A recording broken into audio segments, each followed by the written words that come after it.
Hi students, welcome back to my YouTube channel. So இந்த வீடியோல நான் உங்களோட என்ன ஷேர் பண்ணிக்கொள்ள போறேன்னு சொன்னா மிக முக்கியமான ஒரு சப்ஜெக்ட் தான் ஷேர் பண்ணிக்கொள்ள போறேன். ஸோ நீங்க எல்லாரும் O லெவலுக்கு சிட் பண்ணக்கூடிய ஸ்டூடெண்டா இருப்பீங்க. ஸோ பிஃபோர் திஸ் எக்ஸாம், அதாவது மேக்ஸ் எக்ஸாமுக்கு முந்தின நாள் உங்களுக்கு எப்பவுமே நீங்க பாத்தீங்கன்னு சொன்னா O லெவல் எக்ஸாம்ல உங்களுக்கு தொடர்ச்சியா சப்ஜெக்ட் நடக்கும். ஃபர்ஸ்ட் சப்ஜெக்ட் ரிலீஜியன் சம்பந்தப்பட்டதா இருக்கும். அப்படி செகண்ட் சப்ஜெக்ட், தேர்ட் சப்ஜெக்ட்னு சொல்லி ஒவ்வொரு அடுத்தடுத்த நாளுமே எக்ஸாம் நடக்கும். பட் மேக்ஸ் சப்ஜெக்டுக்கு மட்டும் ஒரு நாள் முன்னாடி ஒரு டே உங்களுக்கு தருவாங்க, அதாவது ஃப்ரீ டே. அதாவது மேக்ஸ் சப்ஜெக்ட்டுக்கு முந்தின நாள் மட்டும் உங்களுக்கு எந்த ஒரு எக்ஸாமும் இருக்காது. பெரும்பாலும் மேக்ஸ் சப்ஜெக்ட் உங்களுக்கு ஒரு மண்டே மாதிரி வரும். அப்போ உங்களுக்கு பிஃபோர் த டே சண்டே உங்களுக்கு லீவு. ஸோ ஏன் அப்படி உங்களுக்கு மேக்ஸ் சப்ஜெக்ட்டுக்கு மட்டும் ஒரு நாள் எக்ஸ்ட்ரா தராங்கன்னு சொன்னால், நிறைய ஸ்டூடெண்ட்ஸ் மிச்சம் ரொம்ப கஷ்டம்னு சொல்லக்கூடிய ஒரு எக்ஸாம் மேக்ஸ். ஸோ இந்த மேக்ஸுக்கு எக்ஸாம் டைம்லையும் எக்ஸாமுக்கு முந்தின டே உங்களுக்கு ஒரு டே ஒன்று தராங்க. ஸோ இந்த ஒரு நாளில் உங்களோட தலையெழுத்து, அதாவது மேக்ஸோட லெவலை நீங்கள் மாற்ற இயலும்னான்னு கேட்டீங்கன்னு சொன்னால் கண்டிப்பாக மாற்றலாம். பிகாஸ் அந்த டைமில் நீங்கள் எல்லாருமே வளமையை விடவும் நிறைய கான்சென்ட்ரேஷனோட படிக்கக்கூடிய ஒரு டைம். அதாவது நாங்கள் எக்ஸாமுக்கு ப்ரிப்பேர் ஆகி கொண்டிருக்கிறோம்ன்ற ஒரு நாளைக்கு நான் மேக்ஸ் எக்ஸாம் எழுத போறேன் அப்படின்ற ஒரு சுய நினைவோட, அதாவது அப்படின்ற ஒரு நினைவோட நீங்க எல்லாருமே எக்ஸாமுக்கு தயாராகி கொண்டிருக்கிற டைம்ல உங்களுக்கு ஒரு நாள் கிடைக்கிறன்றது அதாவது ஒரு 1 hour கிடைச்சாலும் நீங்க அந்த 1 hourையும் படிக்கிறதுக்காகத்தான் செலவழிக்க பார்ப்பீங்க. ஸோ மேக்ஸுக்கு ஒரு நாள் ஃபுல் ஒரு 24 hours 24 மணித்தியாலம் உங்களுக்கு கிடைக்குதுன்னு சொன்னா கண்டிப்பா நீங்க எல்லாருமே அதை பிரயோசனப்படுத்தி கொள்ளத்தான் பார்ப்பீங்க. ஸோ அப்படி நீங்க பிரயோசனப்படுத்துற டைம்ல நிறைய ஸ்டூடெண்ட்ஸுக்கு பிஃபோர் த டே முந்தின நாள் என்ன படிக்கிறது, இவ்வளோ படிக்கிறது கேட்குது, நாளைக்கு மேக்ஸ் எக்ஸாம். ஸோ இன்றைக்கு நான் என்ன படிக்கிறேன், எதை படிக்கிறேன், எப்படி படிக்கிறேன், அப்படி பல கன்ஃபியூஷன் இருக்கும். அதாவது நாங்கள் எல்லா புக்கையும் எடுத்து எல்லாத்தையும் படிக்க பார்ப்போம், எல்லாத்தையுமே செஞ்சு பார்க்க பார்ப்போம். ஆனால் அந்த ஒரு தடமாத்தம், ஒரு கன்ஃபியூஷன்ல படிச்சீங்கன்னு சொன்னா கட்டாயம் உங்களுக்கு எந்த ஒரு விஷயமும் நீங்க படிப்பீங்க, சாப்பிட மாட்டீங்க, தின்ன மாட்டீங்க, யாரோடும் பேச மாட்டீங்க. அந்த 24 hours தூக்கம் கூட ஒரு 3 hours 4 hours தூங்கினா போதும்ன்ற அளவுக்கு நீங்க படிப்பீங்க. நாளைக்கு எப்படி சரி நான் எக்ஸாம்ல நல்ல ஒரு மார்க்ஸ் எடுத்துடணும் அப்படின்றதுக்காக. ஆனா நீங்க படிக்கிறது எதை படிக்கணும், இந்த டைம்ல நாளைக்கு நான் எக்ஸாம் வச்சுக்கொண்டு இன்னைக்கு நான் என்ன படிச்சா ஓகே, எதெல்லாம் படிச்சா ஓகேன்றத ஒரு தெளிவான சார்ட் ஒன்றோட நீங்க படிச்சீங்கன்னு சொன்னா கண்டிப்பா நீங்க எல்லாருமே உங்களோட ரிசல்ட்ஸ்ல இருந்து ஒரு படி நீங்க மேல வரலாம். ஸோ எப்படியுமே நீங்க பாத்தீங்கன்னு சொன்னா ரிசல்ட்ஸ் எப்படி வரும், உங்களுக்கு ஆக மினிமம் நீங்க பாஸ் பண்ணணும்னு சொன்னா என்ன ரிசல்ட்ஸ் எடுக்கணும், எஸ் ரிசல்ட்ஸ் எடுக்கணும். நீங்க பாஸ் பண்ணணுமாக இருந்தால் எஸ் குறைந்தது எஸ்ன்ற ரிசல்ட் சரி எடுக்கணும். ஸோ இந்த எஸ் ரிசல்ட்ஸுக்கு தேவையான மார்க்ஸ் என்ன, நீங்க குறைந்தது 35 புள்ளிகள் சரி எடுக்கணும். 35 புள்ளிகள் நீங்க எடுத்துட்டீங்கன்னு சொன்னா நீங்க என்ன பண்ணலாம், எஸ் ரிசல்ட்ஸ் எடுத்து பாஸ் பண்ணிட இயலும். அதுக்கு அடுத்தது என்ன ரிசல்ட்ஸ் இருக்குது, சி ரிசல்ட்ஸ். ஸோ இந்த சி பாஸ் நீங்க எடுக்கணுமா இருந்தா 35 புள்ளியில இருந்து இன்னும் எத்தனை புள்ளி கூடுதலா எடுத்தா நீங்க சி ரிசல்ட்ஸ் எடுக்கலாம். குறைந்தது நீங்க 50 புள்ளிகள் எடுக்கணும். ஸோ 50க்கு மேலே நீங்கள் எடுத்தீங்கன்னு சொன்னால் உங்களோட ரிசல்ட்ஸ் சி லெவலுக்கு வந்துடும். நீங்கள் ஒரு சி எடுக்கலாம், உங்களோட எக்ஸாமில் நீங்கள் ஒரு சி எடுக்க முடியும். அதே நீங்கள் அதுக்கு அடுத்த ரிசல்ட்ஸ் என்ன ரிசல்ட்ஸ் இருக்குது, பி ரிசல்ட்ஸ். ஸோ நீங்கள் பி ரிசல்ட்ஸ் ஒன்று எடுக்கணுமாக இருந்தால் நீங்கள் எந்த அளவுக்கு மார்க்ஸ் எடுக்கணும், புள்ளிகள் நீங்க எந்த அளவுக்கு எடுக்கணும். ஸோ பி ரிசல்ட்ஸ் எடுக்கணுமா இருந்தா குறைந்தது 65 புள்ளிகள் நீங்க எடுக்கணும். ஸோ 65 புள்ளி நீங்க எடுக்கிறீங்கன்னு சொன்னா 65 மார்க்ஸ் நீங்க எடுக்கிறீங்கன்னு சொன்னா நீங்க பி ரிசல்ட்ஸ் எடுத்துடலாம். இதே நீங்க ஏ ரிசல்ட்ஸ் எடுக்கணும்னு சொன்னா எத்தனை புள்ளிகள் எடுக்கணும்? ஏ ரிசல்ட்ஸ் நீங்க எடுக்கணும்னு சொன்னா குறைந்தது 75 புள்ளிகள் நீங்க எடுக்கணும். இது வலிமையான ஒரு விஷயம். சில நேரங்கள்ல பேப்பர்ஸ் டஃப் ஆகிக்கிறது, அதுகளை பொறுத்து உங்களுக்கான இந்த மினிமம் புள்ளி மாறுபடலாம். அது எல்லா டைமும் இல்லை, சில நேரங்கள்ல.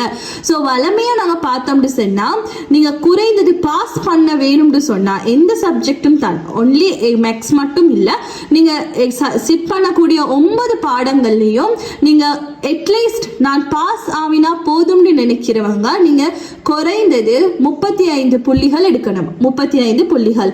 அதே சந்தர்ப்பத்தில் நான் கொஞ்சம் அதை விட கூட எடுக்கணும் அப்படின்னு சொன்னா அதுக்கு அடுத்த ரிசல்ட்ஸ் என்ன? C results. So C results எடுக்கணுமா இருந்தா நீங்க எவ்வளவு மதிப்பெண்கள் எடுக்கணும், எவ்வளவு புள்ளிகள் எடுக்கணும்? 50 புள்ளிகள். அதுக்கு அடுத்தது பி. ஸோ பி ரிசல்ட்ஸ் எடுக்கணுமா இருந்தா நீங்க எவ்வளவு புள்ளிகள் எடுக்கணும்? 65 புள்ளிகள். அதுக்கு அடுத்ததா பாத்தீங்கன்னு சொன்னா ஆக டாப் ரேங்க், அதாவது நாங்க சொல்லக்கூடிய ஆக முக்கியமான ரிசல்ட்ஸ் எது? ஏ ரிசல்ட்ஸ். ஸோ ஏ ரிசல்ட்ஸ் எடுக்கணும்னு சொன்னா நீங்க எவ்வளவு மார்க்ஸ் எடுக்கணும், எவ்வளவு மதிப்பெண்கள் எடுக்கணும்? 75. ஸோ நீங்க 75க்கு மேல எடுத்துட்டீங்கன்னா நீங்க ஏ ரிசல்ட்ஸ் எடுத்துடலாம். சம்டைம் எங்களோட ஸ்டூடெண்ட்ஸ் ஒரு மார்க்ஸ் 2 மார்க்ஸாலையும் ரிசல்ட்ஸ் பின்னுக்கு போறவங்க இருக்கிறாங்க. அதாவது 50 மார்க்ஸுக்கு 49 மார்க்ஸ் எடுத்தாலுமே நீங்க என்ன ரிசல்ட்ஸ்? எஸ் ரிசல்ட்ஸ் தான். உங்களுக்கு சி கிடைக்காது. 48 எடுத்தாலும் எஸ் ரிசல்ட்ஸ் தான் வரும், சி கிடைக்காது. அதே நீங்க 65க்கு பதிலா 64 63 எது எடுத்தாலுமே உங்களோட ரிசல்ட்ஸ் சி தான். 65க்கு மேல எடுத்தா மட்டும்தான் நீங்க பி ரிசல்ட்ஸ் எடுக்கலாம். ஸோ ஒரு மார்க்ஸ் 2 மார்க்ஸ்ல கூட நாங்க எங்களோட ஒரு ரிசல்ட்ஸ் குறையிற சந்தர்ப்பங்கள் இருக்குது. ஸோ அது எங்களுக்கு தெரியாது நாங்க எத்தனை மார்க்ஸ்ல சி ரிசல்ட்ஸ் எடுத்தோம், எத்தனை மார்க்ஸ்ல பி ரிசல்ட்ஸ் எடுத்தோம்ன்றதெல்லாம் எங்களுக்கு தெரியாது. Because O level final results வரும்போது எங்களுக்கு மார்க்ஸ் சொல்ல மாட்டாங்க. மார்க்ஸ் எப்பயுமே எங்களுக்கு வராது, ஜஸ்ட் எங்களோட ரிசல்ட்ஸ் மட்டும்தான் வரும். 9 சப்ஜெக்டும் நீங்க எழுதி இருந்தீங்கன்னு சொன்னா இந்த சப்ஜெக்ட்ல என்ன ரிசல்ட்ஸ், இந்த சப்ஜெக்ட்ல என்ன ரிசல்ட், சயின்ஸ்ல எஸ்ஸா, மேக்ஸ்ல பியா, அப்படி உங்களுக்கு ரிசல்ட்ஸ் மட்டும்தான் வரும். ஆனா நீங்க நினைச்சுக்கோங்க, சம்டைம் நீங்க எடுத்த ரிசல்ட்ஸ் ஒரு மார்க்ஸால கூட நீங்க அந்த ரிசல்ட்ஸ் எடுத்துக்கலாம். ஒரு சில நேரம் நாங்க சொல்லணும் நல்லா செஞ்சேன், நான் ஏன் எடுக்கணும், எதனால எனக்கு பி வந்துச்சுன்னு தெரியல. சம்டைம் ஒரு மார்க்ஸ் மிஸ் ஆகினத்துல நீங்க பிக்கு போயிருக்கலாம்.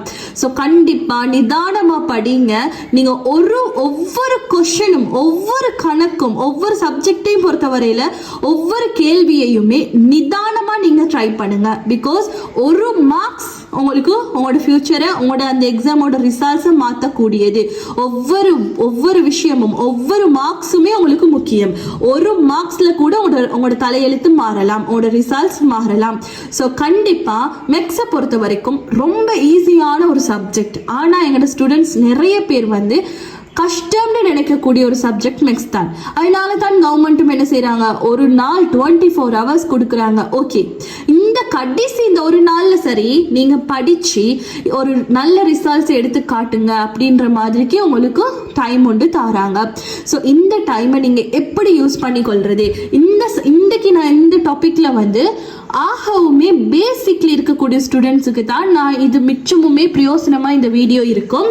அவங்களுக்காகத்தான் நான் இந்த வீடியோ ப்ரிப்பேர் பண்றதும். நீங்க இன்னமுமே ஃபெயிலா தான் நிற்கிறீங்க, இன்னும் ஃபெயில் நிலையில தான் இருக்கீங்கன்னு சொன்னா கண்டிப்பா நீங்க அந்த ஒரு நாள் உங்களுக்கு போதும். நீங்க ஒரு மினிமம் 35 மார்க்ஸ் நீங்க எடுக்கிறதுக்கு உங்களால மேக்ஸ்ல, அதாவது கணிதத்தை பொறுத்த வரைக்கும் கூட்டல், கழித்தல், பெருக்கல், பிரித்தல், இது நாளும் நீங்க நல்லா செய்யக்கூடிய ஒரு ஆளா இருந்தா, எனக்கு நல்லா கூட்ட தெரியும், நல்லா கழிக்க தெரியும், பெருக்கலும் நல்லா செய்வேன், பிரித்தலும் நல்லா செய்வேன், இப்படி இந்த நாளையுமே நீங்க நல்லா செய்ய ஒரு ஆளா இருந்தா கண்டிப்பா மேக்ஸ்ன்றது கஷ்டமே இல்லை. மேக்ஸ்ன்றது ரொம்ப லேசி. ஏன்னு சொன்னா மேக்ஸ்ல நீங்க எந்த இடத்துல நீங்க எந்த ஒரு கணக்கு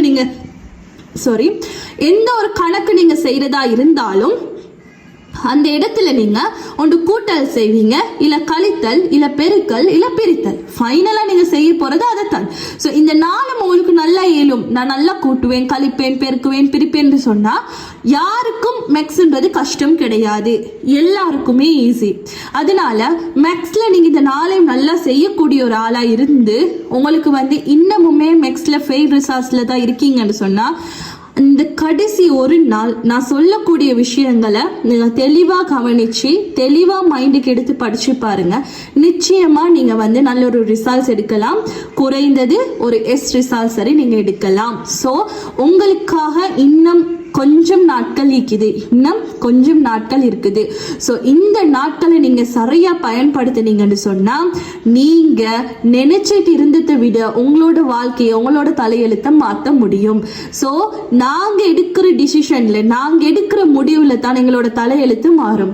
ஒரு மார்க்ஸால உங்களோட ரிசல்ட்ஸ் பின்னுக்கு போகுதுண்டா அதே மாதிரி ஒரு நாள்ல உங்களோட ரிசல்ட்ஸை நீங்க முன்னுக்கு கொண்டு வர முடியும். நிச்சயமா கொண்டு வரலாம்.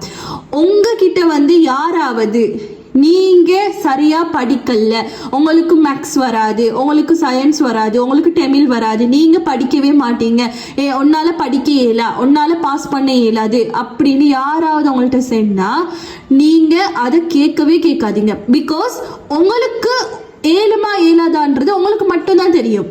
உங்களோட பேரண்ட்ஸுக்கு கூட உங்களோட சரியான தன்மை நீங்க எப்படிப்பட்ட ஒரு ஆளுன்றத யாராலுமே கணிக்க இயலாது. எல்லாருக்குள்ளேயுமே திறமை இருக்குது, எல்லாருக்குள்ளேயுமே யார்கிட்டையும் திறமை இல்லைன்னு இல்லை. உங்களோட ஃப்ரெண்டுக்கு இருக்கிற அதே அறிவு தான் உங்களுக்கும் இருக்குது. ஒரே கிளாஸ்ல படிக்கிறீங்க, உங்களோட ஃப்ரெண்ட் ஏ ரிசல்ட்ஸ் எடுக்கிறாரு, 75, 80, 90 மார்க்ஸ் எடுக்கிறாரு. ஆனா நீங்க 30, 25, 40 அவ்வளவுதான் மார்க்ஸ் எடுக்கிறீங்கடா. அவர் படிக்கிறதுக்கும் நீங்க படிக்கிறதுக்கு என்ன வித்தியாசம்? அவரும் நீங்களும் ஒரே கிளாஸ் தான், அவருக்கும் உங்களுக்கு ஒரே வயசு தான், அவருடைய மூளையும் உங்களோட மூளையும் ஒன்று தான். அவருக்கு எவ்வளவு அளவு மூளை இருக்குதோ அதே அளவு தான் உங்களுக்கு மூளை இருக்க போகுது. உங்களுக்கு அவருக்கு படிப்பிக்கக்கூடிய ஆசிரியர் தான் உங்களுக்கும் படிப்பிக்கிறாங்க. என்ன வித்தியாசம்? அவர் எதனால மார்க்ஸ் கூட எடுக்கிறாரு, நீங்க எதனால மார்க்ஸ் குறைய எடுக்கிறீங்க. இது மட்டும்தான் டிஃபரெண்ட். இதை கண்டுபிடிக்க வேண்டியது நீங்க மட்டும்தான். யாராலையுமே ஒரு டீச்சர், ஒரு பேரண்ட்ஸ், ஒரு யாராலையுமே நீங்க யாருன்றதை கண்டுபிடிக்க முடியாது. கண்டிப்பா உங்களால மட்டும்தான் உங்களோட லைஃபை தீர்மானிக்க இயலும். ஸோ உங்களுக்கு கிடைச்சிக்கக்கூடிய பொன்னான சந்தர்ப்பங்களா நினைச்சு கொண்டு இந்த கொஞ்ச நாள் சரி நீங்க அந்த ஒரு கடைசி ஒரு நாள் சரி நீங்க சரியா பயன்படுத்தினீங்கன்னு சொன்னா நீ பாஸ் ஆக மாட்டாய் அப்படின்னு சொன்னவங்க எல்லாரும் மூக்கு மேல விரல வச்சு பார்ப்பாங்க, இவன் எப்படி பாஸ் ஆகினான், இவன் எப்படி இந்த இடத்துக்கு வந்தான் அப்படின்னு சொல்லி அவங்க யோசிப்பாங்க. ஸோ அந்த மாதிரி நீங்க யாரை சரி உங்களோட லைஃப்ல நீங்க சந்திச்சுக்கிறீங்க, யாரு சரி உங்களை டிமோட்டிவேட் பண்ணிக்கிறாங்க, அதாவது உங்களை இன்னும் பின்னுக்கு கொண்டு போயிட்டிக்கிறாங்க. ஏன்னா எப்பவுமே மனுஷனோட மனசு எப்படின்னு சொன்னா கண்டிப்பா மனிதன் என்ன யோசிப்பான்னு சொன்னா யாராவது ஒருத்தர் எங்களை பத்தி தொடர்ந்து நீ இப்படித்தான், நீ உருப்பிட மாட்ட, நீ சரி வர மாட்ட, நீ உனக்கு இது வராதுன்னு தொடர்ந்து எங்களுக்கு சொல்லி கொண்டிருந்தாங்கண்டா ஒரு கட்டத்துல எங்களோட மனசும் எங்களோட மூளையும் அதையே ஏற்றுக்கொள்ளும். ஓகே, தொடர்ந்து ஒரு விஷயத்தை சிந்திக்கிறோம்னு சொன்னா ஒரு கட்டத்துல எங்களோட மூளையா அப்புறம் சொல்லும், ஓகே உன்னால இயலாது, உன்னால முடியாது, உன்னால வராது, உனக்கு இயலாது அப்படியே சொல்லி நாளடைவுல அதுக்கு நாங்களும் பழக்கப்பட்டோம். அவங்களே சொல்லிட்டாங்க, அப்ப என்னால இயலாதான் அப்படின்னு நாங்க யோசிக்க ஸ்டார்ட் ஆகிடுவோம். ஸோ இந்த டிமோட்டிவேட் பண்ற யாராவது உங்களோட லைஃப்ல இருக்கிறாங்கன்னு சொன்னா முதல் விஷயம் அவங்க கிட்ட இருந்து நீங்க விலகி இருக்கணும். இதுதான் நீங்க செய்ய வேண்டிய முதல் விஷயம். பிகாஸ் உங்களால இயலான்றது அர்த்தம் இல்லை. பல பேர் உங்கள்கிட்ட உன்னால இயலாதுன்னு சொல்ற டைம்ல ஒரு கட்டத்துல உங்களோட மூளை அதை நம்ப ஆரம்பிச்சிடும். அப்படி நம்புற டைம்ல தான் உண்மையாவே நீங்க வீக் ஆகுறீங்க. அது இல்லாம இந்த உலகத்துல இருக்கிற ஒவ்வொரு மனிதனாலையும் ஏதோ ஒரு விஷயத்த கண்டிப்பா சாதிக்கலாம். அவனுக்கான திறமை எதுன்றதை கண்டுபிடிச்சு அதை வெளியில கொண்டு வந்தா ஏதோ ஒரு விஷயத்த கண்டிப்பா சாதிக்கலாம். ஸோ உங்களால முடியாது, உங்களால கஷ்டம், நீ பண்ண மாட்டேன்னு சொல்றவங்க உங்களோட பக்கத்துல இருந்தாங்கன்னா முதலாவது நீங்க அவங்க கிட்ட இருந்து விலகிருங்க. ரெண்டாவது விஷயம், உங்களுக்கு நீங்க தான் ஒரு டீச்சர். நீங்க உங்களுக்கு எப்பவுமே தைரியம் சொல்லணும், என்னால இயலும், என்னால முடியும், நான் ட்ரை பண்ணுவேன், நான் ஒரு நல்ல என்னோட எதிர்காலத்தை நான் ஒரு நல்ல ஒரு இடத்துக்கு கொண்டு வருவேன். இது என் வாழ்க்கை இல்லை, நான் இந்த மார்க்ஸ் எடுக்கக்கூடிய ஒரு ஸ்டூடெண்ட் இல்லை, எனக்கு நிறைய திறமை இருக்குது. ஸோ நான் என் மார்க்ஸை நான் எப்படி கூட்டுவேன், என் ரிசல்ட்ஸை நான் எப்படி கூட்டுறது, இது எல்லாமே நீங்கள் உங்ககிட்ட கட்டாயம் கேட்டுக்கோங்க. உங்களை ஒவ்வொரு நாளுமே நீங்கள் மோட்டிவேட் பண்ணணும். நான் எனக்கு ஒரு 2 கை 2 கால் எல்லாம் ஒரு குறையுமே இல்லாமல் கடவுள் என்னை படிச்சிக்கிறான், நான் எந்த குறையுமே இல்லை, என்னை சுற்றி நிறைய பேர் இருக்கிறாங்க, அன்பு காட்டக்கூடியவங்க இருக்கிறாங்க, நல்லவங்க இருக்கிறாங்க, எவ்வளவு விஷயங்கள் எனக்கு நல்ல விதமா இருக்கிற டைம்ல நான் எதுக்காக கவலைப்படணும்? எனக்கு படிக்கலாம், என்னோட ஃபியூச்சர், நான் படிச்சா என்னோட ஃபியூச்சர் எப்படி இருக்கும், நான் ஏன் பண்ணினோம், நான் ஒரு எதிர்காலத்துல எனக்கு என்னோட தேவைகள் என்னென்ன தேவைகள், நான் உங்களுக்குள்ள எல்லாருக்குள்ளயுமே பல ஆசைகள் இருக்கும். நான் இப்படி வரணும், இப்படி ஒரு விஷயத்த பண்ணணும், ஒரு வீடு கட்டணும், ஒரு கார் வாங்கணும், ஒரு ஃபோன் எடுக்கணும், எல்லாருக்குள்ளே ஆசைகள் இருக்கும். ஒவ்வொருத்தோட ஆசைகள் வித்தியாசம். சில பேர் ஒரு கனவாவே நினைச்சிட்டு இருப்பாங்க. இப்ப எல்லாரோட கையிலுமே போன் இருக்கும். ஸோ அதுலயும் இப்ப ஐபோன் அப்படின்னு சொன்னா எல்லாருக்குமே ஒரு ஆசை இருக்கு. ஸோ ஒரு 5ஆம் ஆண்டு ஒரு 10ஆம் ஆண்டு படிக்கக்கூடிய ஸ்டூடெண்ட்டை கேட்டாலும் எனக்கு ஒரு போன் வாங்கணும் அப்படின்ற ஒரு ஆசை உண்டு. குறைஞ்சது அட்லீஸ்ட் ஒரு போன் வாங்கணும் அப்படின்ற ஒரு ஆசை சரி இருக்கும்.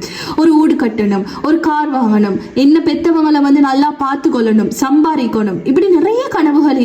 ஸோ இந்த கனவுகள் எல்லாத்துக்குமே மூலதனம் அடிப்படை யாருன்னு பார்த்தீங்கன்னா நீங்க படிக்கக்கூடிய கல்வி மட்டும்தான். நீங்க படிச்சா மட்டும்தான் இந்த கனவுகள் எல்லாத்தையுமே உங்களால நிறைவேற்றி கொள்ள முடியும்.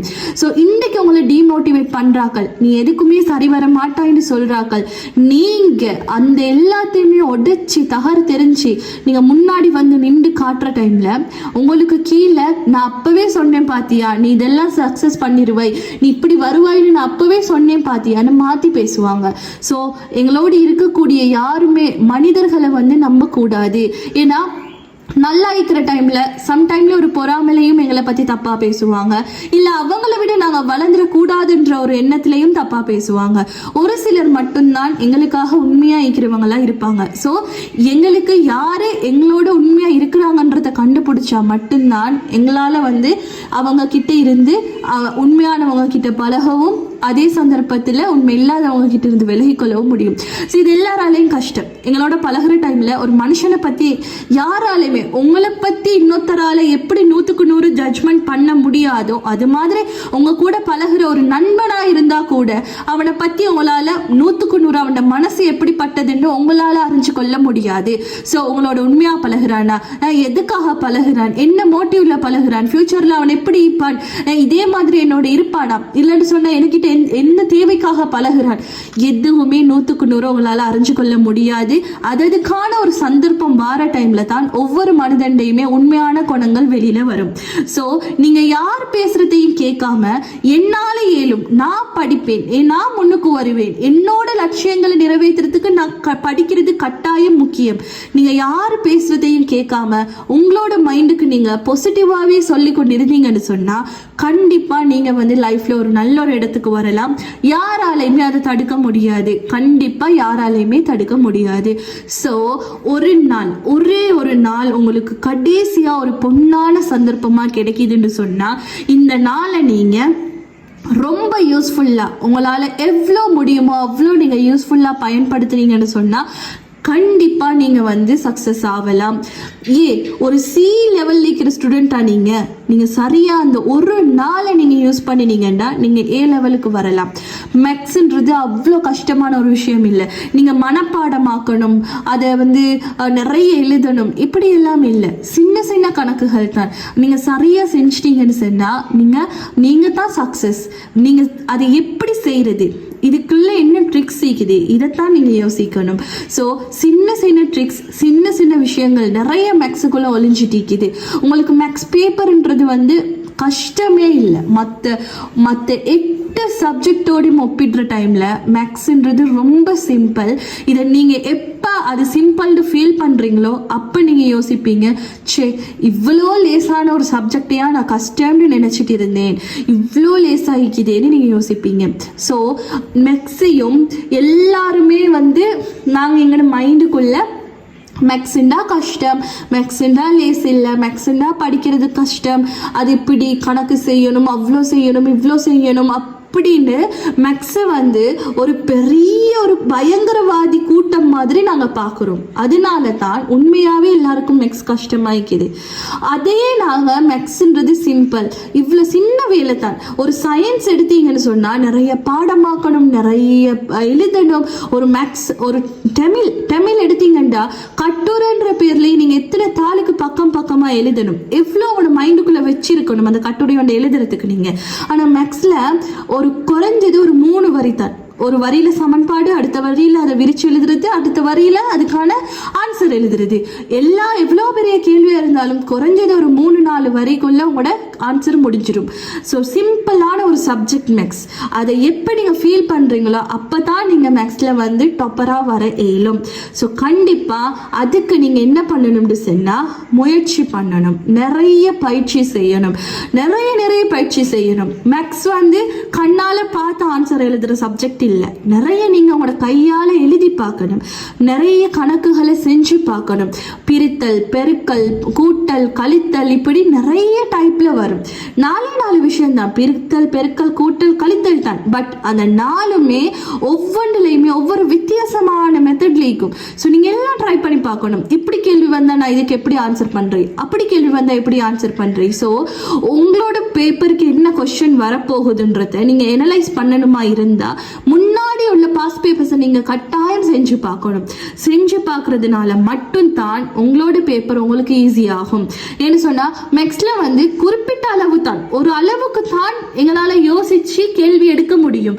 அதுக்கு அடுத்தது திருப்பி அதே கேள்வி தான் உங்களுக்கு வரப்போகுது. ஆனா ஒரு டிஃபரெண்ட் மட்டும் தான், உங்களுக்கு வரக்கூடிய கேள்வியில இலக்கங்கள் மாறிக்கலாம், வசனம் மாறிக்கலாம். உதாரணத்துக்கு பின்னம் சப்ஜெக்ட் ஒன்று எடுக்கிறீங்கன்னா முந்தின இயர்ல வந்து காணி ஒன்றுட பின்னம் அப்படின்னு சொல்லி ஒரு கேள்வி வந்திருந்தேன்னு சொன்னா உங்களுக்கு வரக்கூடிய கேள்வி வேற ஏதாவது ஒரு டொஃபி, ஒரு 4 டொஃபியை வச்சு வரலாம், ஒரு பணத்தை வச்சு வரலாம்.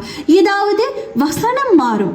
காணின்னு வந்த இடத்துல ஒரு டொஃபியோ பணமோ ஏதாவது ஒரு வசனம் மாறும். அதே சந்தர்ப்பத்துல முந்தின கொஸ்டின்ல 4ல் 1 பங்குன்னு வந்த இடத்துல இங்க உங்களுக்கு 5ல் 2 பங்குன்னு வரலாம். இலக்கங்கள் மாறும். ஆனா நீங்க செய்ய வேண்டிய கொஸ்டின் மொத்த பங்கு என்னன்னு கேட்டா நீங்க கட்டாயம் கூட்டத்தான் வேணும். முந்தின இயர்ல மொத்த பங்கு என்னன்னு கேட்டிருந்தா நீங்க கூட்டி தான் இருந்திருப்பீங்க. அதே தான் இந்த இயர்ல உங்கள்ட்ட மொத்த பங்கு என்னன்னு கேட்டாலும் கூட்டல் தான் செய்யணும். மொத்தம் சொன்னாலே கூட்டல் தான். போன இயர்ல வந்த பின்ன கணக்குல எஞ்சின பின்னம் எவ்வளோன்னு கேட்டா நீங்க கொடுத்ததை நீங்க மொத்தத்துல இருந்து கழிச்சிருப்பீங்க. கழித்தல் தான் செய்யணும். எஞ்சினது காணணும்னா கழித்தல் தான் செய்யணும். இந்த இயர் எஞ்சினது உங்களுக்கு எஞ்சினது எவ்வளோன்னு கேட்டு வந்தா நீங்க கழித்தல் செய்யாம பெருக்கல் செய்வீங்களா, பெருத்தல் செய்வீங்களா, இல்ல வேற ஏதாவது செய்வீங்களா? இல்ல, கட்டாயம் கண்டிப்பா எஞ்சினதுன்னு எங்க கேள்வி வந்தாலும் அந்த இடத்துல நீங்க கழிச்சு தான் விட எடுக்கணும். சோ செய்க வழி ஒன்று தான். நீங்க உங்களுக்கு வசனம் இலக்கம் மாறலாம், ஆனா நீங்க மொத்தம் சொன்னா கட்டாயம் கூட்டித்தான் ஆகணும். போன இயர்ல கூட்டினீங்கன்னு சொல்லி இந்த இயர்ல கழிக்க இயலாது. மொத்தம் சொன்னா கட்டாயம் கூட்டல் தான் செய்யணும். அதே எஞ்சினதுன்னு சொன்னா கட்டாயம் கழித்தல் தான் செய்யணும். சோ அந்த மாதிரி நாங்க செய்ய வேண்டிய வழி உண்டு. அதை எங்களுக்கு வரக்கூடிய அந்த வசனங்களும் இலக்கங்களும் தான் மாறுது. ஸோ இதை நீங்க எப்போ ஃபீல் பண்றீங்களோ, எப்போ நீங்க அந்த ட்ரிக்கை சரியா கண்டுபிடிக்கிறீங்களோ அன்றைக்கு நீங்க மேக்ஸ்ல வந்து நல்ல ஒரு ரிசல்ட்ஸ் எடுக்கலாம். ஸோ கண்டிப்பா உங்களுக்கான ஒரு நாள், ஜஸ்ட் 1 டே உங்களுக்கு கிடைக்குதுன்னு சொன்னா அந்த 1 டேயை முழு மனசோட நீங்க நல்ல அழகா நீங்க படிச்சீங்கன்னா அதுல என்னென்ன கொஸ்டின் படிக்கணும், என்னென்ன விடயங்கள் படிக்கணும். நாளைக்கு எனக்கு எக்ஸாம். ஸோ இன்னைக்கு நான் எந்த லெவல் நிற்கிறேன், நான் இப்ப எந்த இடத்துல இருக்கிறேன், எந்த ரிசல்ட்ஸ் எடுக்கக்கூடிய லெவல் இருக்கிறேன், எஸ்ஆ, சியா, பியா, ஏயா, நான் எந்த லெவல் இருக்கிறேன், அதுல இருந்து என்ன ஒரு படி மேல நான் எப்படி கொண்டு வரது. இந்த ஒரு நாளை வச்சு நான் என்ன ஒரு படி மேல, சரி அட்லீஸ்ட் ஒரு படி, சரி நான் இன்னும் ஃபெயில் ரிசல்ட்ஸ்ல தான் இருக்கிறேன்னு சொன்னா ஓகே, இந்த ஒரு நாள்ல நான் எதெல்லாம் படிச்சேன்னு சொன்னா குறைஞ்சது நான் ஒரு சரி எடுக்கலாம். அதே நான் இன்னும் எஸ் ரிசல்ட்ஸில் தான் இருக்கிறேன், கண்டிப்பாக நான் நாளைக்கு மெக்ஸ் எக்ஸாம் எழுதினா எனக்கு எஸ் ரிசல்ட்ஸ் தான் வரும் அப்படின்னு நினைக்கிற ஒரு ஸ்டூடெண்ட்டாக இருந்தா நீங்கள் ஓகே, இந்த ஒரு நாளில் நான் என்னென்னலாம் படித்தா என்னோட ரிசல்ட்ஸை சி ரிசல்ட்ஸுக்கு கொண்டு வரலாம். ஸோ அப்படி நீங்கள் டைம் டேபிள் உங்களை நீங்கள் ப்ரிப்பேர் பண்ணி படிச்சிங்கன்னா கண்டிப்பாக அந்த ஒரு நாள் போதும் உங்களோட தலையெழுத்தை உங்களோட ரிசல்ட்ஸை மாற்றுறதுக்கு. ஸோ இதுக்கு அடுத்த வீடியோவில் நான் அப்படி நீங்கள் ஒரு ஃபெயில் ரிசல்ட்ஸில் இருக்கக்கூடிய ஸ்டூடெண்ட்டாக இருந்தால் என்ன சப்ஜெக்ட் எல்லாம் நீங்கள் படிச்சீங்கன்னா நீங்கள் அவங்களோட ரிசல்ட்ஸை அப் பண்ணிக்கொள்ளலாம். அதே நீங்கள் ஒரு எஸ் ரிசல்ட்ஸில் இருக்கக்கூடிய ஸ்டூடெண்ட்டா, ஒரு சி ரிசல்ட்ஸில் இருக்கக்கூடிய ஸ்டூடெண்ட்ஸா, ஸோ உங்கள் ஒவ்வொருத்தருக்கும் நான் பிஃபோர் த எக்ஸாம், அதாவது மெக்ஸ் எக்ஸாமுக்கு முந்தின டே நீங்கள் எப்படி படிச்சீங்கன்னா உங்களோட ரிசல்ட்ஸை குறைஞ்சது ஒரு ஸ்டேட் சரி நீங்கள் முன்னுக்கு கொண்டு வரலாம் அப்படின்றத பற்றி கண்டிப்பாக நான் அடுத்த வீடியோவில் ஷேர் பண்ணுவேன். ஸோ அந்த வீடியோவையும் மிஸ் பண்ணாமல் நீங்கள் கண்டிப்பாக பாருங்கள். ஜிசாக்குமுல்லாஹ் ஹைரன். அடுத்த வீடியோவில் சந்திக்கிற வரைக்கும் அஸ்ஸலாமு அலைக்கும் வரஹ்மத்துல்லாஹி வபரகாத்துஹு. இந்த வீடியோ உங்களுக்கு யூஸ்ஃபுல்லாக இருந்துச்சுன்னு சொன்னால் எல்லாரோடையும் ஷேர் பண்ணுங்கள். உங்களுக்கு மாதிரி மேக்ஸ் கஷ்டம்னு நினைக்கக்கூடிய ஸ்டூடெண்ட்ஸ் நிறைய பேர் இருப்பாங்க. ஸோ அவங்க எல்லாரோடையும் ஷேர் பண்ணிக்கோங்க. யாராவது ஒருத்தர் இந்த வீடியோவை பார்த்து பிரயோசனம் அடைஞ்சாங்கன்னு சொன்னால் அந்த நன்மை உங்களுக்கு கண்டிப்பாக வந்து சேரும். ஸோ அந்த நன்மை உங்களுக்கு ஏதோ ஒரு ரூபத்தில் உங்களோட ஸ்டடீஸுக்கு யூஸ்ஃபுல்லாக அமையும். ஸோ கண்டிப்பாக ஷேர் பண்ணுங்கள். எல்லாரும் பிரயோசனம் அடையணும், எல்லாரும் நல்ல இருக்கணும்னு நாங்கள் நினைக்கிற டைமில் எங்களை அறியாமலே நாங்கள் ஒரு நல்ல இடத்துக்கு வருவோம். ஸோ அடுத்த வீடியோவில் சந்திக்கிற வரைக்கும் பாய்.